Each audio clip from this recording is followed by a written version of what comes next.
Enabling behaviours कहीं ना कहीं हमारी बीमारी का नर्चरर होता है, मतलब हमारी बीमारी को बढ़ने में फूलने में मददगार होता है।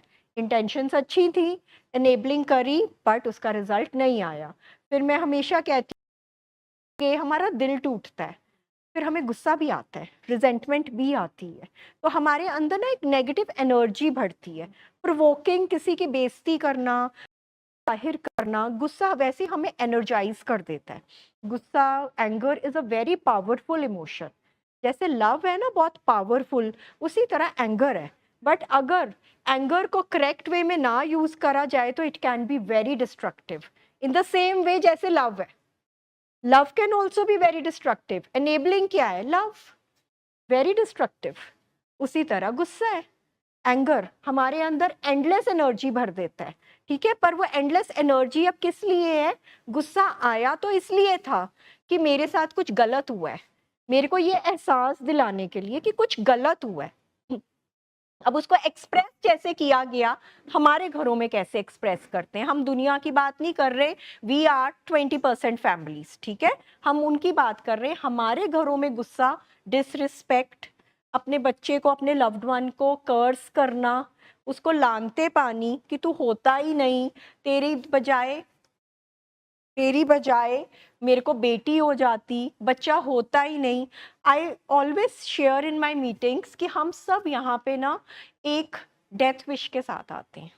इससे कम जो फैमिली या जो पेशेंट इससे कम के साथ आता है ना, उसकी पेन अभी आई नहीं है उस लेवल पे। डेथ विश क्या है? डेथ विश होती है कहीं ना कहीं हमें ये थॉट सुहावना लगता है कि ये पेशेंट होए ना होए तो हमारी लाइफ शायद बेटर हो जाए।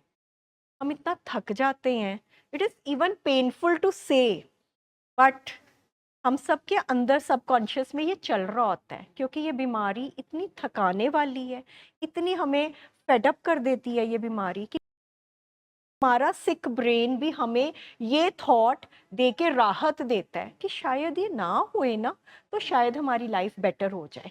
तो हम सब यहाँ पे पेशेंट जो एडिक्शन कर रहा है वो तो ऑलरेडी डेथ विश में ही है, वो तो अब कोई मजे के लिए नहीं कर रहा। उसकी एडिक्शन तो है अपनी पेन को खत्म करने के लिए, ओवरडोज करने के लिए कि इस बार करूं या तो परमात्मा पेन खत्म कर दे या फिर मेरे को ही खत्म कर दे।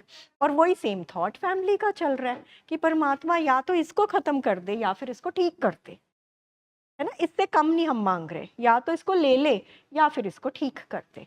ठीक है, तो अब यहाँ बैठ के हम सब वो एक टफ चॉइस कर रहे हैं इस मीटिंग में। हम कहीं ना कहीं अपने उस बीमार थॉट को आज फेस टू फेस कर रहे हैं। चलो हम करते हैं। यहाँ पे कौन डेथ विश के साथ आया है? कौन आया था यहाँ पे डेथ विश के साथ? You have to be honest, you have to be honest. हम सब ऑनेस्ट होए यहाँ पर, उससे कम ना होए। ठीक है, अपना यहाँ पे कहीं ना कहीं ये दुख है हमारा जिसको हम फेस कर रहे हैं। ठीक है, तो हम सब इस बात को समझें कि ये एक प्लेटफॉर्म है अब उस हार्ड चॉइस के लिए, कि ये वो चॉइस करनी है कि यहाँ पर अब मैं अपनी वो डेथ विश को करेक्ट करना चाहती हूँ कि मैं जीने का एक तरीका सीखना चाहती हूँ। ठीक है, चाहे वो पेशेंट है चाहे वो फैमिली है।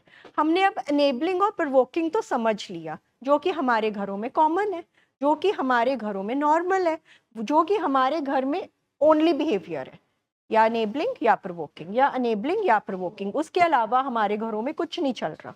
ठीक है, अब प्लीज कैमरे के आगे से मत आया करिए, पीछे से आया करिए, थैंक यू।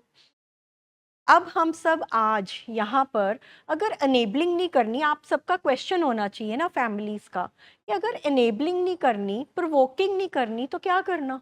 अब कैसे जिए, कैसे बिहेव करें, व्हाट टू डू? तो एनेबलिंग और प्रोवोकिंग के बीच में एक रास्ता आता है, एक मिडल पाथ आता है, जिसको हम कहते हैं एसर्टिव टॉक। ठीक है, टफ लव। ये दो हेडिंग्स दे रही हूँ मैं, जिनके अंडर हम बहुत सारी स्किल्स सीखेंगे। ठीक है, अब एसर्टिव टॉक क्या होता है? एसर्टिव टॉक एनेबलिंग, बहुत ज़्यादा लाड प्यार और बहुत ज़्यादा बेइज्जती प्रोग्राम के बीच वाली एक एसर्टिव टॉक है। ठीक है, इसको आप समझ लो कि एक सैंडविच है, जिसमें ऊपर गुड फीलिंग्स है, ऊपर वाली ब्रेड भी गुड फीलिंग्स है, नीचे वाली ब्रेड भी गुड फीलिंग्स है, और उसके अंदर की जो फिलिंग है ना, जो बहुत थिन सी होती है, वो जो फिलिंग है ना, वो आपकी असर्टिव टॉक है। ठीक है। अब असर्टिव टॉक कब करनी पड़ती है? जब हमने अपने लव्ड वन को नो बोलना है। जब आपने हाँ बोलना है तो मैं हमेशा बोलती हूँ, शक्ल बना बना के बोल दो, मुंह मार मार के बोल दो हाँ, हाँ बोल रहे हो, कोई बुरा मानता ही नहीं है। पैर पटक पटक के बोल दो हाँ, दरवाजे पीट पीट के बोल दो हाँ, हाँ बोल रहे हो, है ना? हाँ तो माइंड ही नहीं कोई करता। इट इज द ना, जो ना बोलना है। एक तो हमारे घर में ना बोलने का रिवाज ही नहीं है, ना हमारे पेशेंट को ना सुननी आती है, नहीं आती है। ठीक है, हमारे पेशेंट्स को नो सुननी नहीं आती है, और हमें नो बोलनी नहीं आती है। हमारे घर में स्टेटस सब उलट पुलट हुआ है। हमारे पेशेंट्स जो कि हमारे बच्चे हैं, वो हमारे माँ बाप बन के सिर पे नाच रहे हैं। वो नहीं नाच रहे, उनकी बीमारी उनसे ये काम करवा रही है। और जो माँ बाप सब कुछ कर रहे हैं, रिसोर्सेज, इज्जत, रिश्ते, सब माँ बाप के दाव पे लगे हुए हैं, वो फिर भी अपने बच्चों के आके गिड़गिड़ा रहे हैं। वो अपने बच्चों को एक सिंपल सी नो नहीं बोल पा रहे हैं। वाई? क्या रीजंस हैं? क्यों नहीं हम बोल पा रहे हैं वो नो, जो कि इतनी ज़रूरी है, जो कि उसकी जान बचाने वाली है? यहाँ पे जो सारे बैठे हैं फैमिलीज मेरे समेत, नो बोलने के पहले हमें फियर बहुत ज़्यादा आता है। क्यों? क्योंकि बीमारी के दौरान हमने जब भी नो बोली, हमने एक प्रोवोकिंग वे से नो बोली। ठीक है, हमने उस टाइम नो बोली जब हमारा मे बी अगर एडिक्शन का पेशेंट था तो वो अपनी एडिक्टिव हाई एक्टिव डिजीज में था, एक्टिव एडिक्शन में था। उसकी नो हमारी नो सुनने की हालत में ही नहीं था वो, और हमारी बोलने का तरीका भी सही नहीं था। ठीक है, और या फिर हमने नो इसलिए नहीं बोली क्योंकि हमें अपने बच्चे से प्यार ही इतना ज़्यादा था। ठीक है, और हमने जब भी नो बोली तो उसका रिजल्ट नहीं बहुत अच्छा आया। तो हमारे दिमाग में एक फियर बैठा हुआ है कि अगर अब हम इसे नो बोलेंगे ना तो ये सहन नहीं कर पाएगा, नो बोलेंगे तो ये लड़ाई झगड़ा करेगा, ये एग्रेसिव हो जाएगा, हमारे बच्चे को ट्रॉमा ना हो जाए। ठीक है, हम यहाँ पे बैठ के हमें सबसे पहली नो क्या बोलनी पड़ती है? जब हमारा पेशेंट हमें बोलता है कि अब चलो बहुत हो गया, अब घर चलो। ठीक है, तो फैमिली को सीखना है। अगर आपको एडवाइजेबल है, डॉक्टर को लगता है कि इस पेशेंट को अभी टाइम और लगना है, इस पेशेंट को आगे रिहैब की ज़रूरत है, इस पेशेंट को अभी कुछ दिन या कुछ हफ्ते और लगने हैं, तो सबसे पहले नो हमने वहाँ पे बोलनी सीखनी है। अब बोलनी कैसे है? ये एक बहुत बड़ी स्किल है। इसके लिए सबसे पहले पहले आप समझो कि हाँ ये नो ज़रूरी है, उस नो की इम्पोर्टेंस समझो कि ये नो इसकी जान बचाने के लिए बोल रहे हो। आपकी हिम्मत कहाँ से आएगी? आपको तो फियर ने घेरा हुआ है, आपने इतने सालों से प्रैक्टिस भी नहीं करी नो बोलने की, तो आपको वो हिम्मत आएगी कैसे? कुछ तो सेल्फ इंट्रोस्पेक्शन करनी पड़ेगी, कुछ तो सेल्फ टॉक करनी पड़ेगी ना, वो करेज गैदर करने के लिए।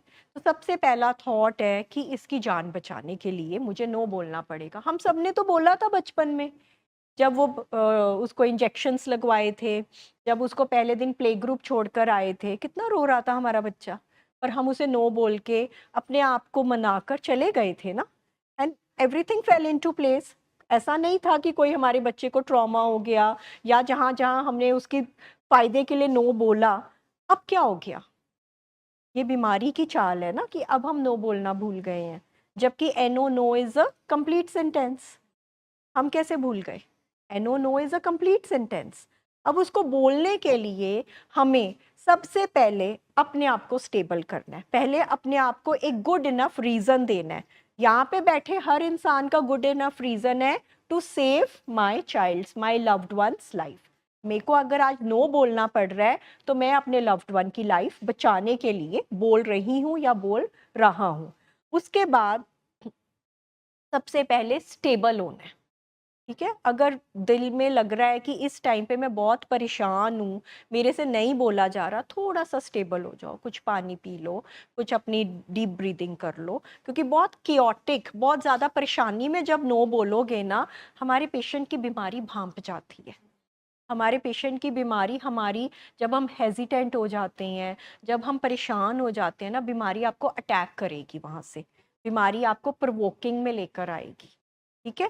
तो आपने बहुत गुड फीलिंग्स के साथ, जब पेट भरा हो, जब हम सब कुछ करके बैठे हों, तो फिर आपने बोलना है, अपना हमेशा रिश्ता स्टार्ट करना है। अगर मदर नो बोल रही है तो हमने, जैसे कि यहाँ पे हमारे कुछ दिन हो गए, अब पेशेंट कह रहा है कि हो गया बहुत, अब चलो घर, पर डॉक्टर अभी कह रहा है नहीं अभी ज़रूरत है, अभी पेशेंट को शायद आगे भी हमें रिहैब करवाने की ज़रूरत है, तो हमें पेशेंट को नो बोलना है। तो हम अपने पेशेंट को बताएं कि बीइंग योर मदर, हम बहुत ज़्यादा पेन ऑलरेडी गो थ्रू कर कर आए हैं, मुझे डर लगता है, इसलिए हमें लगता है कि हमें अपने ट्रीटमेंट को आगे बढ़ाना चाहिए, इसलिए बेटा आई डोंट थिंक कि मैं आपको अभी घर लेकर जा सकती। ठीक है, इसलिए we need to continue with our treatment.